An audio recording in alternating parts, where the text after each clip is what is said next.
All right, everyone. So I'm not here to yell at you this time, thankfully, but I have the honor of introducing our keynote speaker, Dr. Mary Ann Campbell, who came all the way from St. John, New Brunswick, to come and share her experiences with us. So just a little bit about Mary Ann. She is a professor of psychology at the St. John campus of University of New Brunswick, and she is also the director of the Center for Criminal Justice Studies and Policing. Her main area of research focuses on developing and enhancing the application of evidence-based strategies for crime prevention and reduction. Mary Ann is also an invited member of the Government of New Brunswick's Roundtable on Crime Prevention and Public Safety, which informed the province's strategy on crime prevention and reduction. Dr. Campbell also received a certificate of recognition from the Minister of Public Safety and the Solicitor General of the Province of New Brunswick in appreciation and recognition for her work on crime prevention activities in the province. Dr. Campbell is a multidisciplinary researcher who studies crime, antisocial behavior, and pretty much just anything else related to the justice system. And she conducts a lot of applied research with first responders and psychological health in the workplace, as well as police psychology. I really could spend the whole, half hour, 45 minutes talking about how great Mary Ann is, but I'll let her just tell us about some of her research. So thanks, Wonderful. Mary. Thank you, Kurt. Well, it is a pleasure to be here. It's certainly one of my favorite cities to come to is Ottawa. I'll be back in June for CPA, for anyone going to that. And I've certainly had quite a diverse career in the types of research that I engage in. The common thread is always applied practice, understanding issues so we can better work with people, whether it's criminal offenders, justice-involved youth, whether it's people at risk of crime, whether it's police officers. So I would say the first chunk of my career was focused on, correctional psychology. Learned a lot about assessing risk, a lot about interventions for that population. But 15 years ago, I was at a police department, or police organization, and I was asked there to talk about intimate partner violence and what can we do better for that. And just in the course of that conversation, I mentioned that I was also a clinical psychologist who practices and delivers services. And they're like, oh, well, we send all our tactical people to PEI, Prince Edward Island, for assessments for selection. Do you want to start doing them? Okay. So that started my journey into the police side of things. And so what I'm kind of talking to you today is kind of the culmination of a lot of the opportunities I was given through my clinical work, as well as my research work, to get direct access and insight into police psychology, literally, in terms of all the things that impact police performance and behavior, but especially focusing on psychological health. Because I do pre-selection assessments for police officers, I do specialty unit selection assessments, I do fitness for duty evaluations, and I consult an awful lot with managers and senior leadership around psychologically healthy work environments and the kinds of things that they could be doing that might more effectively support the needs of their employees. And so that's what I'm here to talk about today. So we expect a lot from police officers, right? We are expecting them to have significant integrity. We're expecting them to be socially competent, to be empathetic, but also be authoritative when you need to be. We're expecting them to have great judgment, good behavioral control, great emotional stability, calm under pressure, can think critically, can think adaptively, follow the rules, right? Follow orders as directed. Respond well, be optimistic but cautious. You can't believe everybody. So we expect a lot from police officers. And we also then should be giving back to help them sustain this level of expectation, right? When we're thinking about our organizational leadership. So police leaders really do need to be paying attention to the issues around the things that are impacting their employees. And I talk about employees because I'm also, through my work, have become very mindful that just focusing on police officers to the exclusion of all the other employees that work within law enforcement is not wise. Because communication center dispatch operators, for example, have more similar profiles to first responders than they do to administrative staff. But administrative staff can also be vulnerable to secondary trauma effects through reviewing records, witness statements, handling property, these kinds of things. So I focus on employees, but the majority of who we're talking about here are police officers. So when we have leadership within an organization that is ineffective, we generally see things like increased public complaints because that leadership is not adequately guiding the performance of the officers that work underneath them. You might see employee misconduct, and along with that can come excessive force situations and reduced job satisfaction. And when we see these kinds of things, we become very concerned, and police leaders become very concerned, and the public is very concerned. But what's contributing to these things, right? So the broader research literature, of which I would love to see more on police context in particular, tells us that, employees who experience low job satisfaction, low morale, who are feeling burnt out on the job, who, are they're not there, right? They're calling in sick. They're using their vacation time and then extending that through getting other people to cover their shifts. There's also presenteeism, which is basically I'm showing up but I'm being unproductive. I might, productively procrastinate but not actually do my job. So we're delayed on deadlines, we're not following through with things. So that also can lead to work performance issues where things are just not being done well. Mistakes are starting to happen. That can have significant effects. I've seen situations where I've been asked to consult on after problems have started to happen where someone's making poor decisions that are compromising investigations and getting justice for victims. And there's also conduct complaints can start to emerge now because now you're subject to Police Act investigations and whatnot. None of this is good. It also, this is at the individual level, but at the organizational level, you can have organizations that develop in the members, they develop lack of trust in the leaders of those organizations. The employees are not invested in their leadership. They don't respect the mission values of that leadership because they don't like them, right? They think there's a lot of inefficiency in how they're assigned work or the tasks that they have to do. No one listens, no one cares. For the police officers in the room, I'm sure you've heard the mantra of, the white shirts are up in the ivory towers and they never come down to patrol, they never talk to us, they don't even know who we are. How can you have faith in someone you hardly ever see, right? There's reduced innovation, creativity, which is something we need in policing, right? We need to advance it and keep it going as a career. Excessive use of overtime. When I'm talking to police leaders, that's the one that gets most of their attention. It's like, that's costing you a lot of money. Overtime budgets can be quite impairing to a general operational budget. You lose employees, they start leaving, and they're hard to recruit. Everyone's experiencing challenges with recruiting police right now. So that can be significantly problematic. In Fredericton, New Brunswick, the police chief has just announced he's opening his own class that they're going to teach in New Brunswick in association with the College for Training in Prince Edward Island.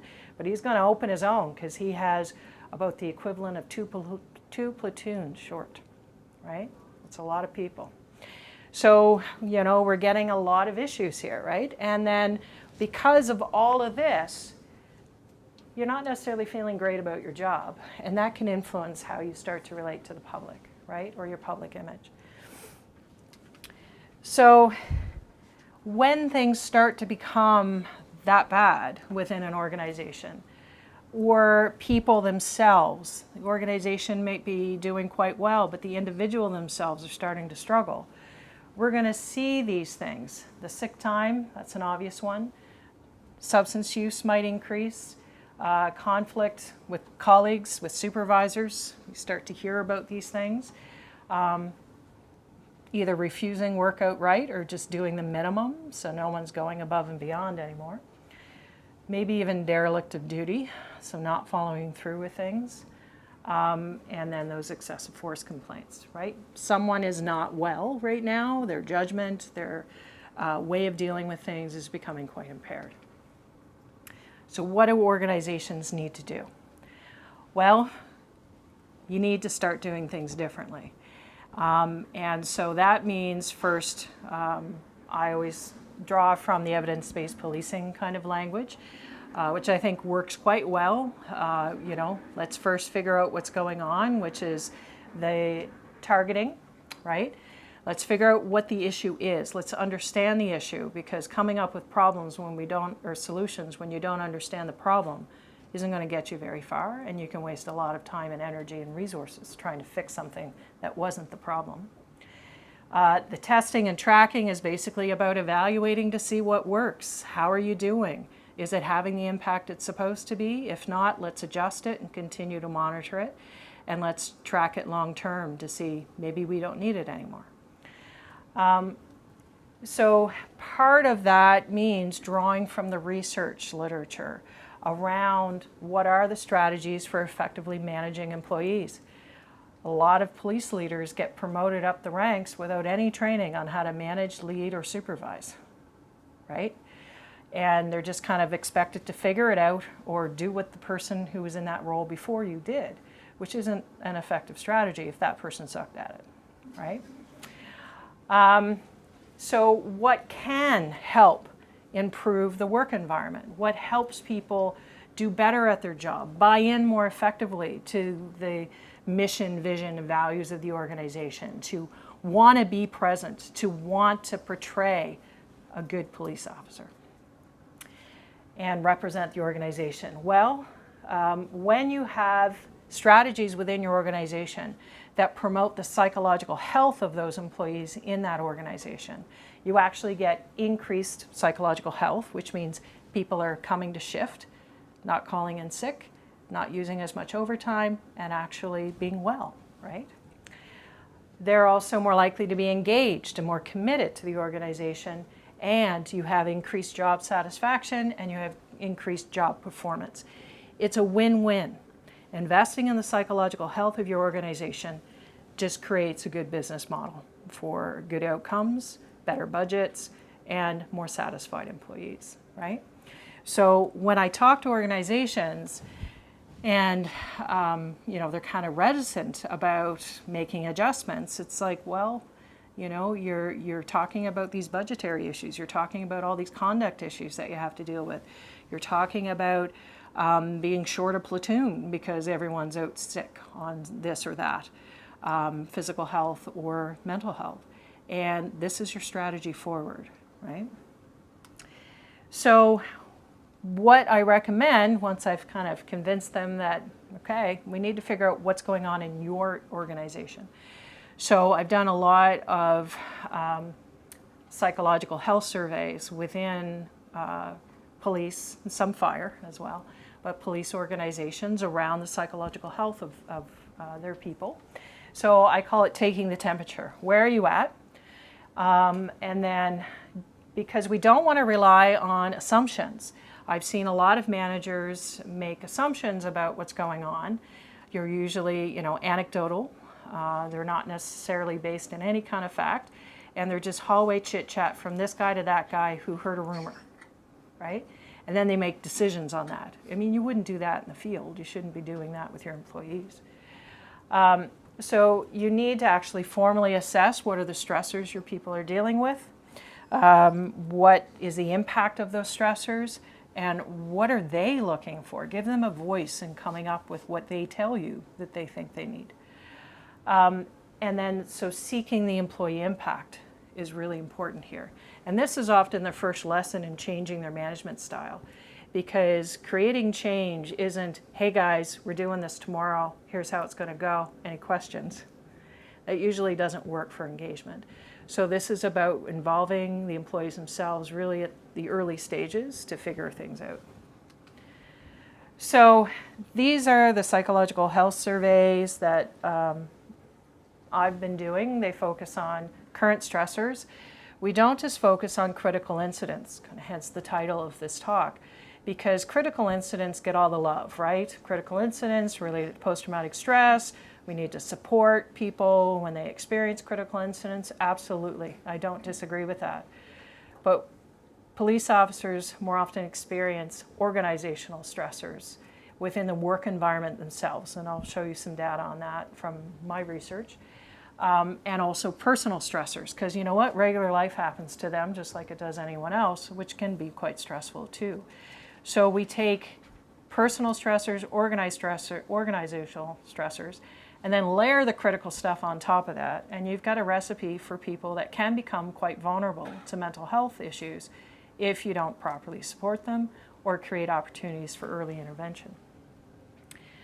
So this is surveys from 3 different police organizations that I've done, kind of present them collectively but as separate samples so you can kind of see the diversity that's reflected. They're all from Atlantic Canada, some in New Brunswick, some in Nova Scotia. And so mostly hit or miss on the response rates. Some organizations are really interested in doing this kind of research. They see the value of it, unions support it, management supports it, and the members complete the survey. In other places, you may have difficulty getting some buy-in, so it can vary. And unfortunately, the one with the highest response rate was one who had some a death recently from suicide. And that made everyone very much care and want to understand what was going on so we can avoid that outcome with another employee. But they're all mostly male, as is typical in police environments, mostly 15, 14 years on the job. The first organization A is all police officers, but we also have in B some dispatch and general civilian employees. And then we have police and civilian in the last sample. Most are married. So not a lot of big difference, just a few civilian people. Whoa. Okay. All right, there we are. So one of the first questions that we had in our survey is, what are the type of issues that you've been dealing with? What are your sources of stress? And we have a list of different things. So there's many other things, but we'll just kind of show you the highlights. So, and this is things that they've experienced in the last 2 years, and I also asked them about just in the lifetime of their career. And they've had 4 different types of stressors, which could be things like dealing with a person who's experiencing some kind of emotional distress, responding to accident scenes where someone's suffering, responding to child abuse, these types of things. And then there could be multiple incidents within each of these types, okay? So in the last 2 years, they've got 4 of these different types experienced.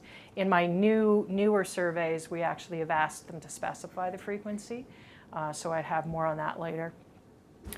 And in their lifetime, at least 6 different types. So this is the most common one in terms of some of those operational stressors. It's managing someone who's being non-compliant, who's being emotionally dysregulated and distressed, hence aligns with what we've been talking about with mental health calls and alternative responses or co-responder teams. All organizations were saying this is a pretty common one they come across. There's also violent threat exposure, not as high as I thought it would be for organization A and B. It's more how they're perceiving, feeling genuinely threatened as opposed to someone saying something. This is, their perception of being at risk right now because of the encounter. So, but it's at least half, if not more. And accidents, so being exposed to somebody in suffering kind of situations, agony. I work a lot therapeutically with police officers who've experienced trauma, and the sounds that people make is often what sticks. So a little variable here, but you've got them identifying as stressors, at least a little more than a third to almost half. Stressful interactions with a coworker, though, when we get into organizational stress, at least a half, if not more, are reporting concerns with this. Really, this is one, when I see the qualitative comments in my surveys, they're all got lots to say about how much they can't stand X, Y, and Z, and how no one's doing anything about it. And then also with supervisors, okay? So a lot of daily stress in interactions, and this is one of the things we see in the research literature, is that stressful interactions with coworkers or supervisors on a regular basis certainly takes a psychological toll. Organizational C, they like their people, they like their supervisors. Feeling harassed, bullied by coworkers or supervisors. Well, it's a little more than a third to a half are feeling that. And then we look at, this is the occupational stress inventory, which has public safety professional norms and tells me whether your level of kind of work-related stress is higher than what would be typical for a public safety personnel. And so what you see here on this graph are the people who are flagging as being clinically elevated. You have an above average level of these stressors. And it varies a bit between the organizations. In organization A, they're feeling very overloaded. 48% were clinically elevated in their level of work overload. They also were experiencing issues with 38%, 36% around issues of the boundary in their roles, ambiguity in their roles, what is my role, being tasked with a lot of different things, not really being sure what to prioritize. Organization B and C, they're also experiencing significant organizational stress in a little under a third of their organization. So, but it's enough, right? These are pretty significant stressors. And then we ask them about regular life. What are you dealing with? Well, death of somebody important to them in the last 2 years, at least half are dealing with that. Difficulties around their own health or mental health. You've got 62% in one sample, right? You've got struggling with significant financial strain. This one always gets the managers. They're like, how is that possible? We pay you so much, right? But they're dealing with a lot of financial stress and burden, right? And in one, it's 60%, right? Feeling that kind of stress. So it's safe to say that officers are certainly experiencing a high level of different kinds of stressors, not just one type, but multiple types within the work they do, as well as the organization they do it in, and then where they go home to.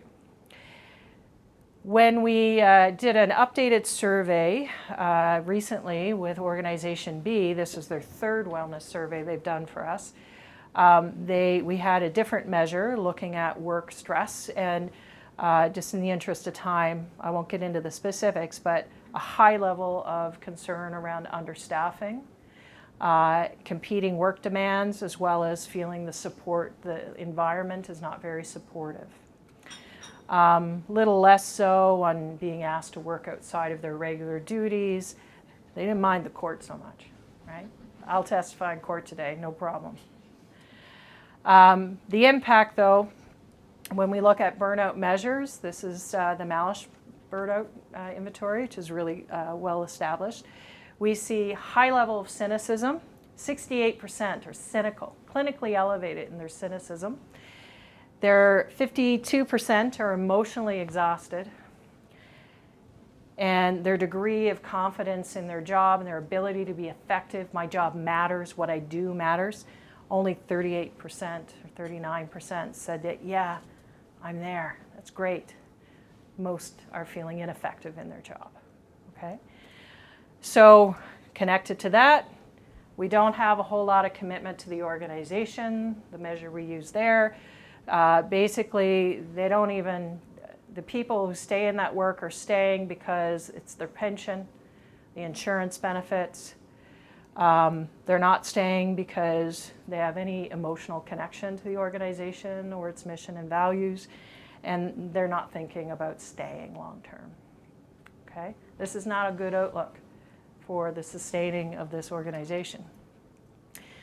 So what's the mental health impacts? Burnout, often associated with mental health stuff. Well, this is the 3 different organizations. Here's a concerning one for you.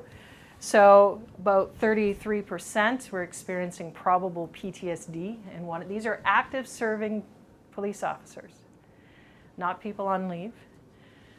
Suicide, in the past 2 weeks, have you thought about taking your life? 18% said yes. That scared the shit out of that organization. It's like, can you tell us who they are? No, it's a confidential survey. But the fact that you're concerned is good. It means we can do some work now. Sleep, depression, anxiety, these are common things. Substance use, it's often drinking.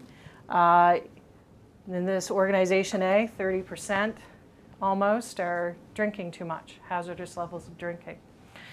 So we have a lot of problems here. Is it any surprise why all of these organizations are struggling with overtime, people out on leave? No.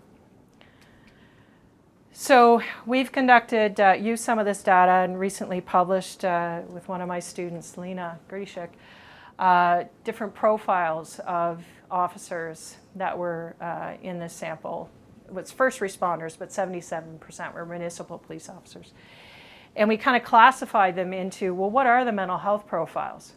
So we found one, about 42%, kind of had some clinical issues, but not specifically tying into anything. 31% are angry. Angry is not good for use of force stuff, right? 23% trauma impacted, likely PTSD and all that goes with that. What's missing from here, guys? Healthy.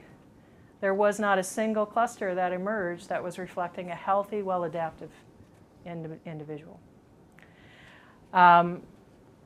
These aren't good. Now, has it gotten better? Nope. In this snapshot, this is the same organization, 2018, and then our 2022 results.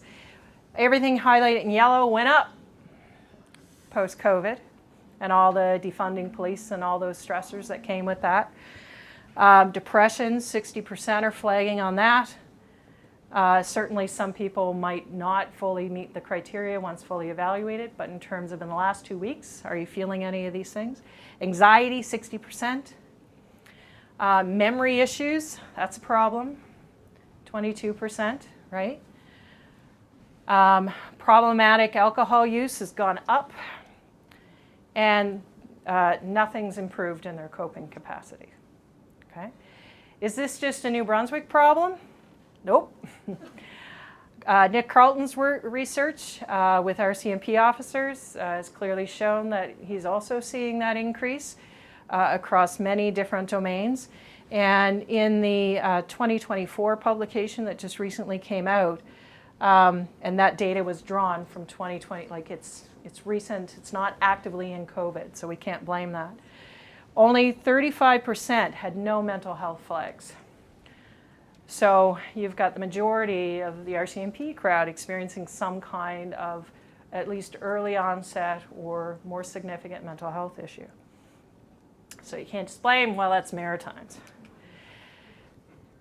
Now, here's part of the challenge too. In addition to all the stressors, folks just don't have anything special about their coping capacity relative to anybody else. Their level of resilience is average to the general population for handling adversity. The kinds of things they're doing to cope, they use adaptive kind of cognitive strategies as much as the general population does, positive refocusing, planning, putting things in perspective. These are all good strategies, but they're also using the stuff that doesn't help as much as everyone else in the world does, ruminating, blaming others, okay?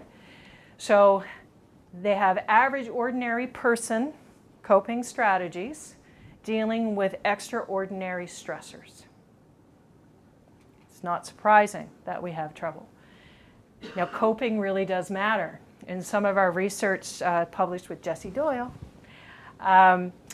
resilience actually mediated the relationship between the organizational stress and the experience of anger. So you may have a lot of those stressors, but if you're resilient to them, then that can mitigate the development of ongoing problems. Now that's correlational. I can't 100% say it's causal. But another study, not by me, but by Bloomberg and colleagues, found that using task-oriented, problem-focused coping actually helped reduce mental health concerns in police officers. Okay? So we need to do a better job of training police officers to have adaptive, healthy kind of coping strategies that enhance resilience, right?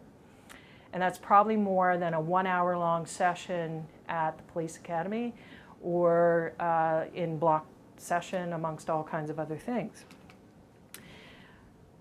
Now, police officers go to support to a lot of different people, most commonly their spouse or intimate partner.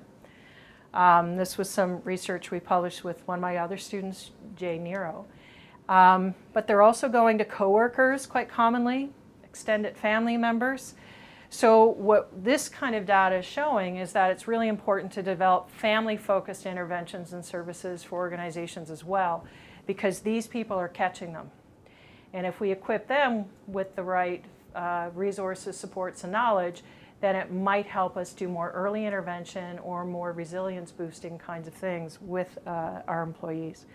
Very few are going to professionals.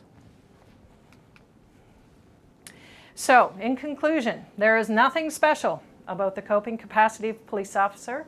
As I often say in my training, there is no bulletproof vest for emotions.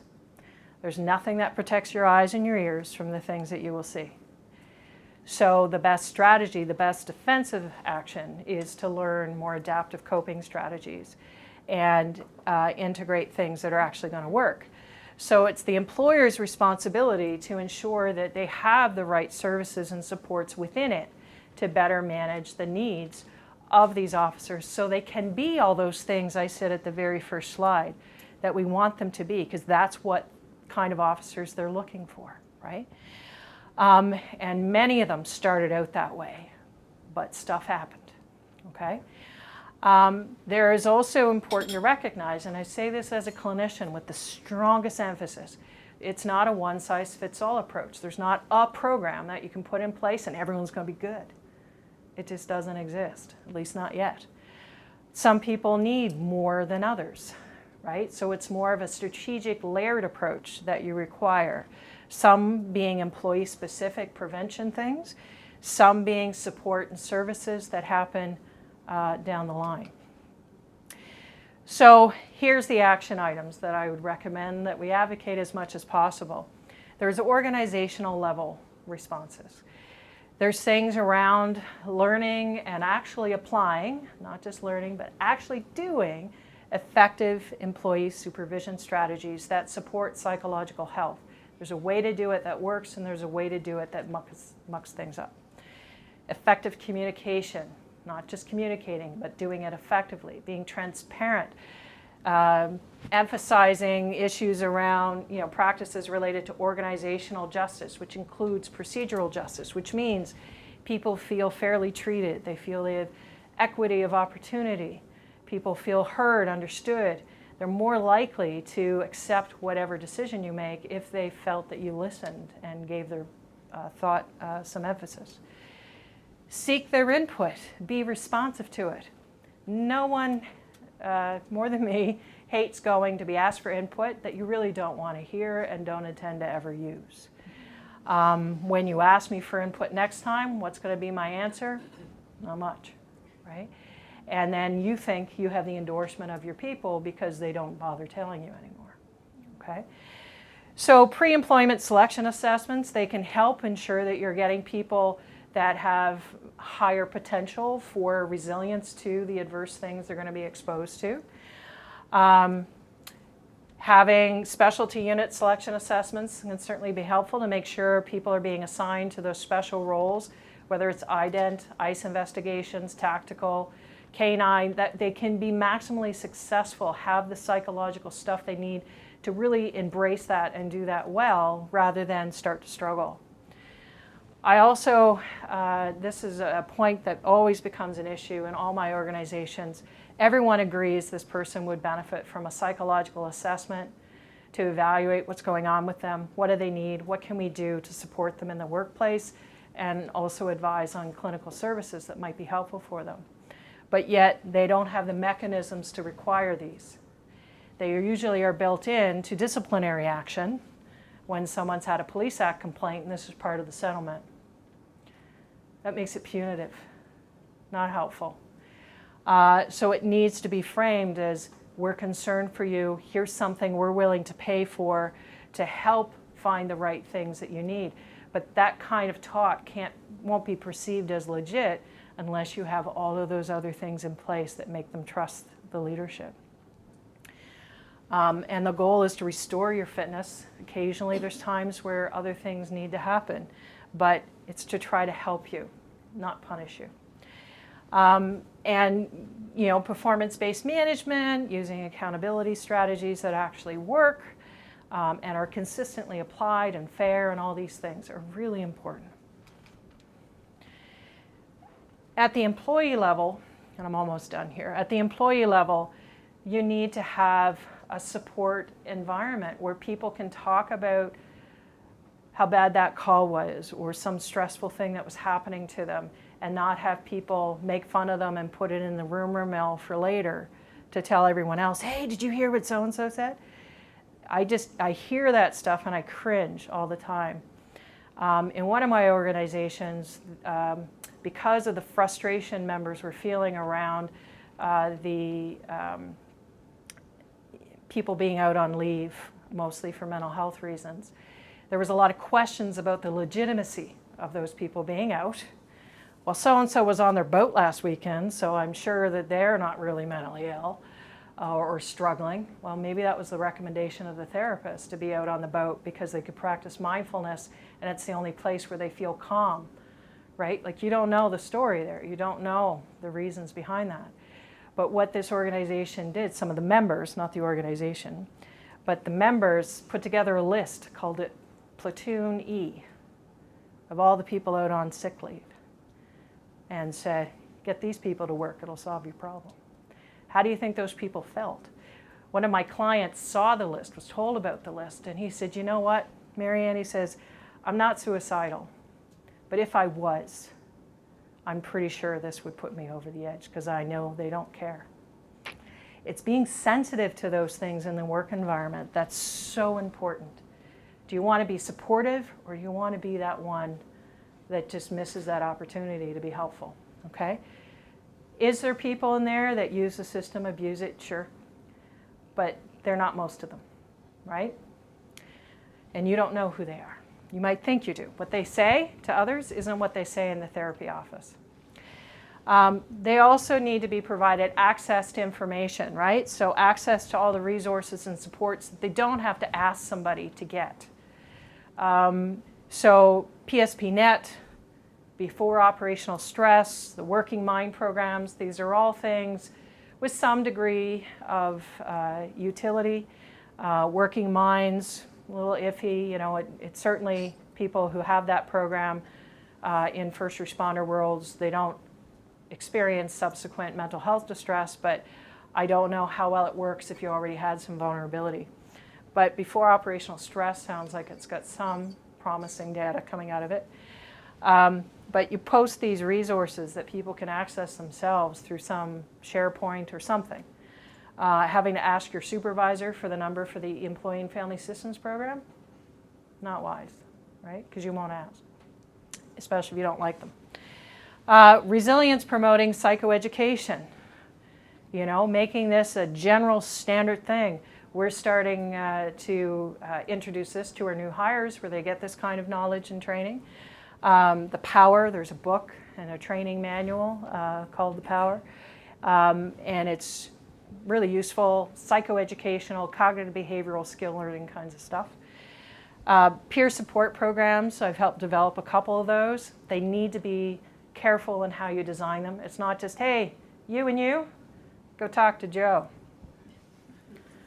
And it's got to be more than, hey, how you doing?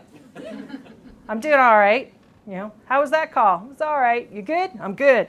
It's more than that, right? So well-trained, knowledgeable people, and have a good, easy rollout when you have big things happen and you need multiple responders. Access to actual regulated mental health providers. Some employee and family assistance programs sound great on paper, but they're shit in practice. What you'll end up seeing is they have just anybody. They don't really care. There's not a lot of screening. I get requests for them all the time. Hey, whoever we don't know, will you sign up on our thing? We have people in your area that need service. And it's like, you don't even know what I do, right? And they're not always competent in what you need, and they're often not providing sufficiently long enough treatment or even assessment to understand what the issue is. So I'll often get clients who've been through this many times unsuccessfully. I'm sure there's many people in the room that know how hard it can be to make that first call to reach out for help. And when you actually go and you finally get to talk to that person, you tell them all that shit stuff that's in your head. You finally have said it, and then the clinician says, and I've had a client tell me this, wow, you've been through a lot, but I think your stuff is probably beyond me. And now I think you probably should see a psychologist or refer to X, Y, and Z. How likely do you think it is that person will now call out that second person, right? There are situations where something may be beyond that clinician, but you transition them in a way where you share the information so the client doesn't feel like they have to repeat their story 5 times. It's not trauma-informed care. So I strongly recommend you have sufficient coverage for psychological services and make it easy for people to get to those services. The average coverage should be somewhere around $2,000 a year. In one of my organizations, it's been this way for at least 15 years, is $350 a year. That's like a session and a smidge, right? So it's you have to put your money where your mouth is, right? So if you're saying we care about psychological health of our employees, we care about you, you have to actually do it. And there was a study I reviewed recently. It was an American study, but it was looking at things that would support employees in a police force to seek psychological support and help. And the number one thing that came out of that was feeling cared about by the employer. You have to actually show them how you care, not just talk about it. So one of the things that's happened in 2 of the organizations I consult with is they actually hired a wellness coordinator, a designated staff member that was responsible for looking after wellness initiatives, some psychoeducation, who would do check-ins, peer support, coordination, and just follow up with people, and also has gotten trained in the debriefing and all these kinds of things, so that now we have a go-to resource right in the organization that actually gets police officers and does effective kind of conversations. So that's my talk. This is something I could talk about forever. It's my passion. One of the things that really always struck me is how we all know that there's a lot more that we need to do for police officers to help them do their job effectively, which is a challenging job and a very stressful one.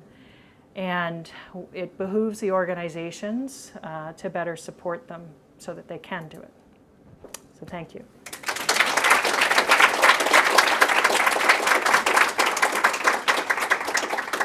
So we have time for some questions? Yeah, absolutely some time for questions. I think I have to hand around a microphone. Here it is. Okay. This is being recorded, hence why you need the microphone, so they hear what you said. No pressure for your questions.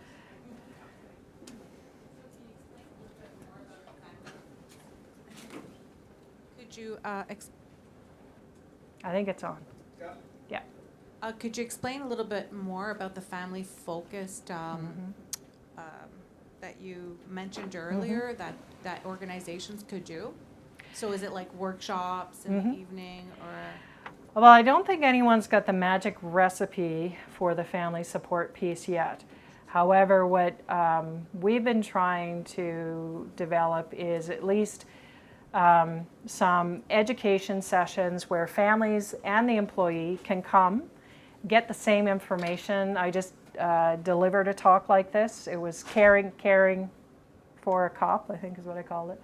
But it's basically was designed to help educate the family members about what to look for in terms of warning signs of their loved one struggling, but also the kinds of conversations and impact that working in law enforcement can have on the family, and how to talk about those things, right? So the shift work, the concern that some spouses or family members might have every time you go out on leave for your shift. I mean, one of the things that recently happened in my area is we had an officer involved stabbing. The officer was stabbed in the neck and the arm.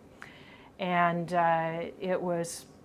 we don't tend to get a lot of serious violence situations like that. So when it happens, it was quite impactful.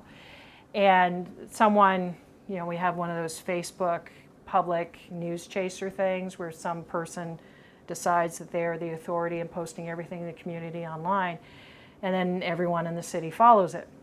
And they love to follow the firefighters and whatever. So once they heard over the paramedic line, radio, that an officer was stabbed, the first thing that you saw was a big red-colored Facebook post that said, "Officer stabbed, ambulance on the way." And just recognizing that immediately, every single family member of that who had someone on shift that night was totally immediately freaking out. And so what do we do to support them in those moments, right? So what is the network where they could reach out? Who is the family liaise when there's something happening? None of this stuff was predetermined, right? So it's recognizing that when these things happen, we need a system in place that no one needs to think about, look at, or research, because time is valuable there. And so putting that in place is something that we've been talking about. But also giving the education, letting the family members know what those same supports are. Because PSPNet, for example, recently had a family-focused intervention as part of it. And I think their funding ran out for that piece, but hopefully they'll reinstitute it. And that has, by the way, for anyone who doesn't know, free online cognitive behavioral therapy for any first responder, civilian or active duty. And they don't ask you to verify your employee or status. They take your word for it. And it's self-guided, or you can have a clinician-supported version of it, all online, and nobody needs to know about it. Okay? So PSPNet is a good resource. Some folks have one of the organizations, I wasn't involved in this, but they told me about it. They had kind of a 6-week 2-hour, once-a-week session for the spouses or partners of the officers to come and just talk as a support group, learn some stuff, share some information. They found that tremendously valuable because they weren't left out anymore, right? They felt included. And so it's more just recognize that, and the number one support people is the family, right? So if they have a way of connecting with each other too, that's helpful. Like a directory or more family event days can really help build relations amongst the employees and their families so that they also have that support in place. So blend of psychoeducation, blend of processes for family liaise when you do have critical issues, as well as access for the families and their supports as well. Very few employee and family assistance programs actually support family therapy, but they should. Family therapy can be really helpful for managing a lot of these issues because the family's impacted by all that as much as the employee. Okay. Other questions?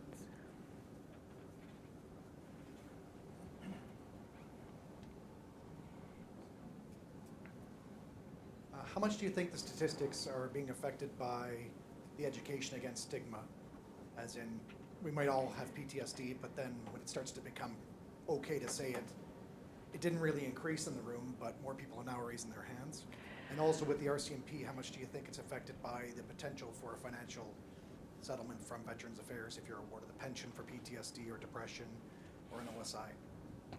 Well, I'm not that cynical yet.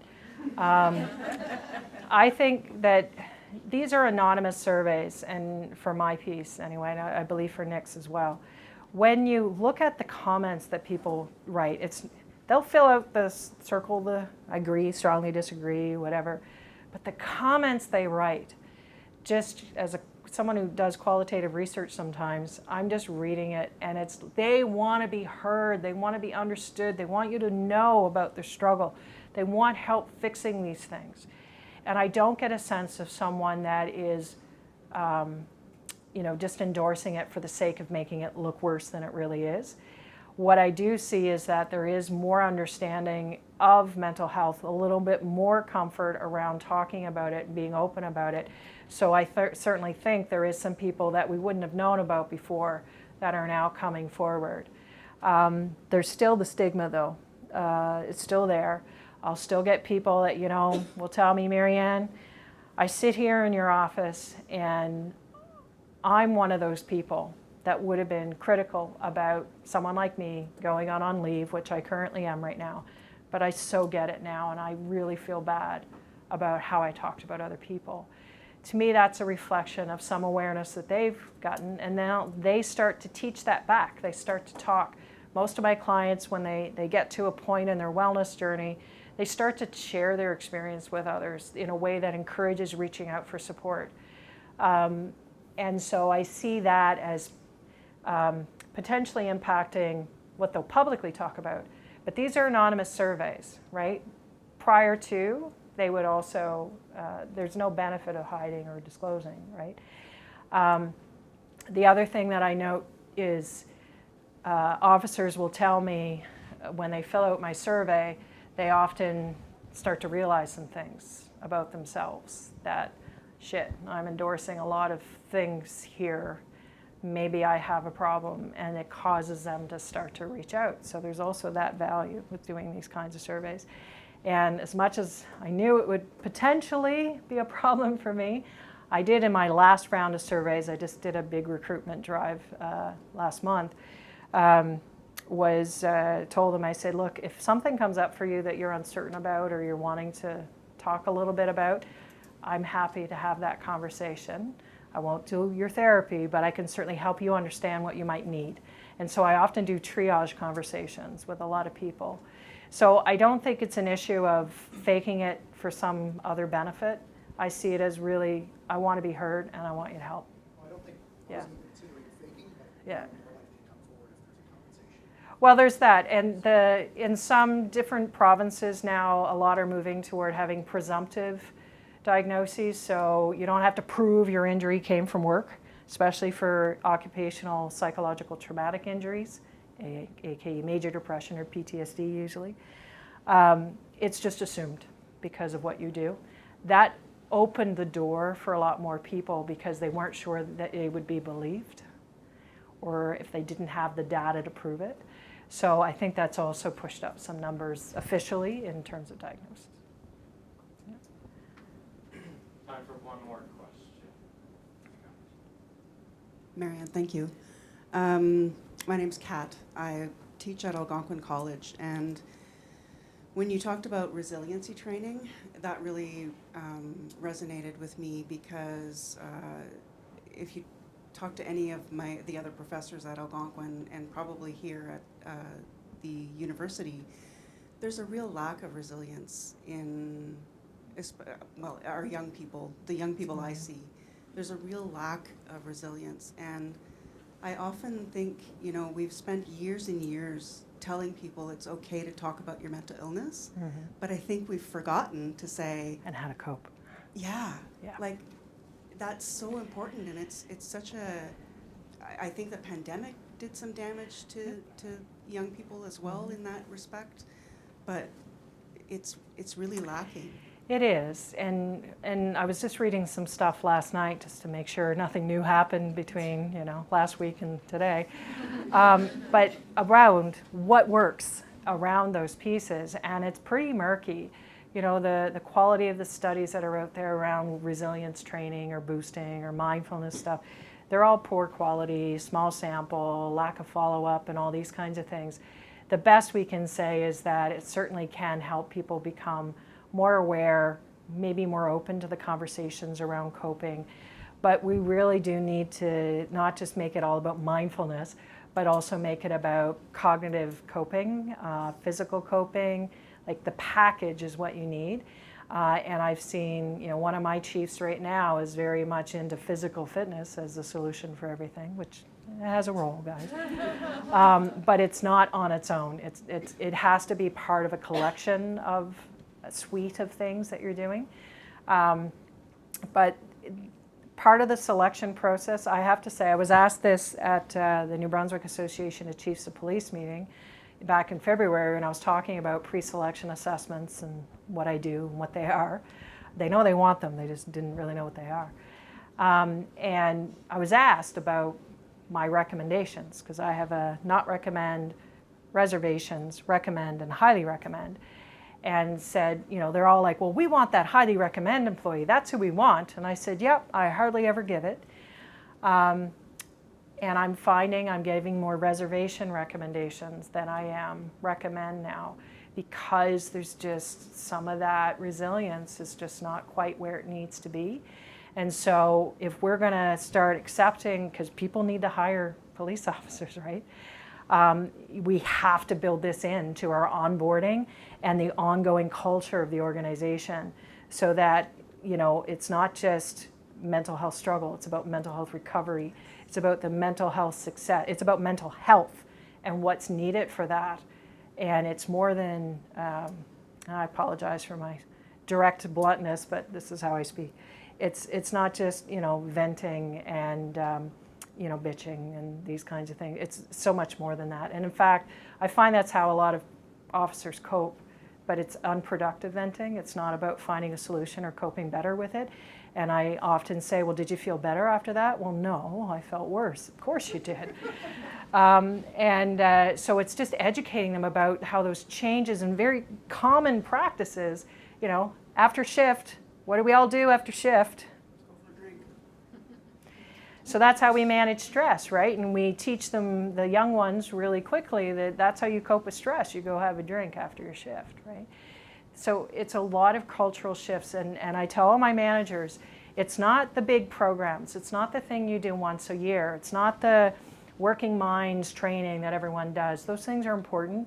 But it's your daily interactions with every employee and how you lead them that will make the biggest change. And that's the hard part, right? So we just plant the seeds and help them germinate. And that's kind of where I am right now with my organizations. Okay. So, All right, well done. thanks to-